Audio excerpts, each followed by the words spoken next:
Location: Southern Caribbean Sea, 120 nautical miles north of La Orchila Island. Missiles in the air, ships on fire. Caracas going dark.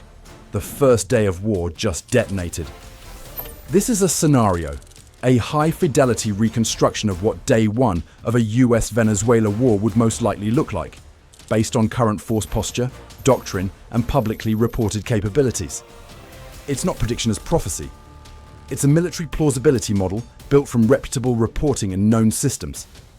Right now, the region is already crowded with US naval power, Marines, and ISR aircraft, officially tied to Operation Southern Spear and counter-narcotics missions. Venezuela, anticipating a strike, has openly prepared a prolonged resistance plan: guerrilla warfare, sabotage nodes, militia mobilization, and the threat of urban chaos if invaded. So if war erupts, this is what the first 24 hours likely look like. Act 1. The Spark. Location: Caracas, Miraflores Palace. At 4:17 local time, Venezuela's integrated air defense network reports a surge in US electronic activity. Radar screens bloom with noise. Signals intelligence officers flag it immediately. Growler jamming profiles. Minutes later, a second alarm. US carrier strike group aircraft are airborne from the Ford-class carrier operating in the Caribbean, supported by destroyers and cruisers already in theatre. In war, the first move is not bombs. It's blindness. Venezuela activates wartime comms. Air bases disperse aircraft. Mobile SAM batteries roll out of hide sites. Reuters reporting indicates Venezuela has been repositioning Russian-made systems and planning for a US attack. Their posture is defensive, but determined. Ready to fight isn't a slogan here, it's a plan. Act 2. Opening. Salvo. Shock and shutdown. Location: over the Caribbean, north of Venezuela. The US objective in the opening hours is simple: collapse Venezuela's ability to coordinate. At 5:03, the first wave comes in. F-35Cs push high and fast, stealth profiles tight, data links feeding targets to the fleet. EA-18G, Growlers saturate the coastal radar bands. P-8 Poseidons and MQ-9 Reapers loiter outside SAM range, painting the maritime picture for Aegis ships. Then the sea launches speak. Arleigh Burke destroyers open their VLS hatches. Tomahawks leap out in low arcs. Subsonic cruise missiles. Terrain-hugging, GPS/INS guided. Coming in from multiple azimuths. Targets aren't cities. Not yet. They're nodes. Air defense sector command posts. Early warning radars. Military fiber junctions around Caracas and Valencia. Key airfields supporting Su-30 operations. US doctrine here is classic SEAD/DEAD. Suppression/destruction of enemy air defenses. Within 40 minutes, Venezuela's western radar net begins to fragment. Some systems go silent. Some blink erratically under jamming. Some keep fighting. Act 3. Venezuela strikes back. Location: La Orchila Airbase/mainland coastal corridor. Venezuela's conventional force is smaller and aging, but not toothless. Reuters notes that much of it is decades old, yet Caracas is betting on asymmetry and spectacle. At 6 a.m, Su-30 Mk2s scramble in pairs. These jets are Venezuela's sharpest spear. Long-range flanker variants, heavy payload, maritime strike capable. And right now, the government has been showcasing them with KH-31 anti-ship missiles, supersonic sea skimmers meant for exactly this moment. A Venezuelan pilot would not be trying to win the air war. They'd be trying to hurt a ship, create a political shockwave. At 6:22, Venezuelan coastal surveillance spots the US surface group. A strike package forms. 4 Su-30 at medium altitude, each with a KH-31 loadout.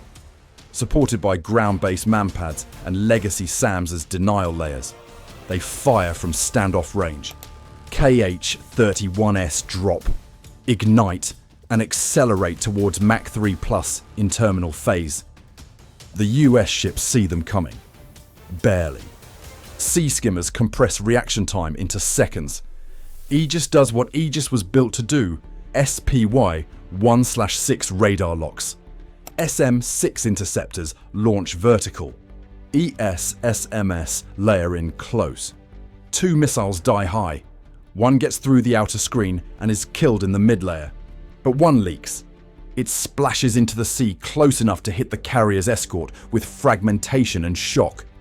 Not a kill, but a moment. And on day one, moments are strategic. Act 4. Escalation. Airfields and ports. Location. Venezuelan coastline. Multiple axes.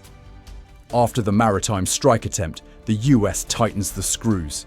Second wave sorties roll in. Not just Tomahawks now. Standoff air-launched precision. Think JASSMER style. Strikes from outside dense SAM envelopes.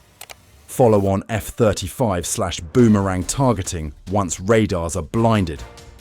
The goal: remove Venezuela's ability to regenerate sorties. Venezuela tries to keep aircraft alive by dispersal. Some jets move to secondary strips, others tucked into hardened shelters. But shelters don't matter if runways are cratered. At 7:50, runway denial arrives. Multiple airfields are hit with precision cratering munitions. Fuel depots burn in controlled columns. Venezuela answers the only way it can in the short window. Fast attack craft surge near shore. Militia units fortify ports. Air defense crews relocate constantly to avoid being fixed and destroyed. Caracas broadcasts defiance, but the real strategy is already shifting. From air-sea defense to prolonged resistance. That's straight out of the plans Reuters uncovered. Small units, sabotage points, chaos as deterrence. ASEAT 5. The internal front ignites. Location: Caracas and major cities. By noon, the kinetic war offshore triggers the second battlefield.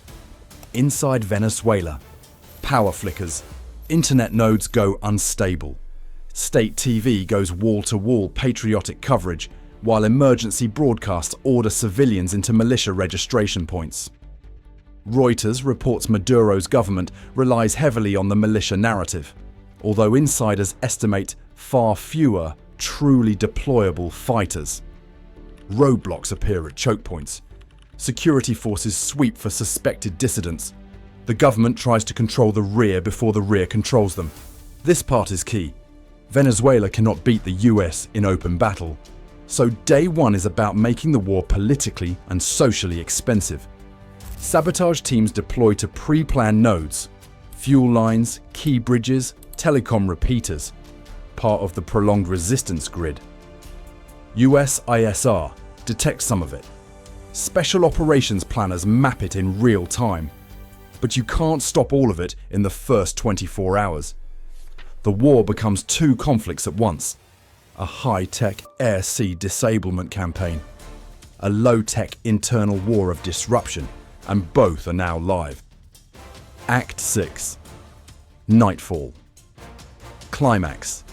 Location: Venezuelan coast/Caribbean littoral. As night approaches, the third wave hits. This is where the US usually goes after surviving SAM batteries, command bunkers, coastal missile sites, the remaining Su-30 fleet. Precision weapons thump into the dark. The tempo is relentless. Venezuela launches sporadic SAM fires, but under heavy jamming and collapsing coordination, kill rates are low. One US drone is downed near the coast, likely manpads. Washington announces it as hostile act by the Maduro regime. Venezuela's remaining Su-30s attempt a second maritime push, but the US has adapted. Fighters are now running combat air patrols closer to the threat lane, and the carrier group shifts further offshore. By 23:30, the Venezuelan Air Force is effectively grounded, not destroyed, but paralyzed. And paralysis is victory on day one. Act 7. Aftermath and strategic readout. At the 24-hour mark, here's what day one likely produced. US position. Air superiority approaching uncontested levels. Venezuelan radar architecture severely degraded. Ports, airfields, and coastal defense suppressed. A sustained operational staging network in the Caribbean already in place from the recent build-up. Venezuelan position. Conventional force shaken. Still alive, but badly limited. Some missile deterrence demonstrated with KH-31 maritime threat. More political than operational. Main war plans shifting to guerrilla resistance and internal disruption. The big strategic implications. Regional shock. Caribbean states immediately realign security posture. Oil markets spike.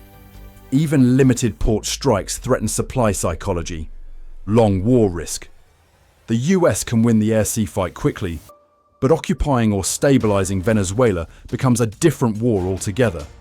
Exactly what Caracas hopes to force. Day one ends without a US landing, but everything is now set for either escalation into regime decapitation strikes or a grinding campaign against a decentralized resistance.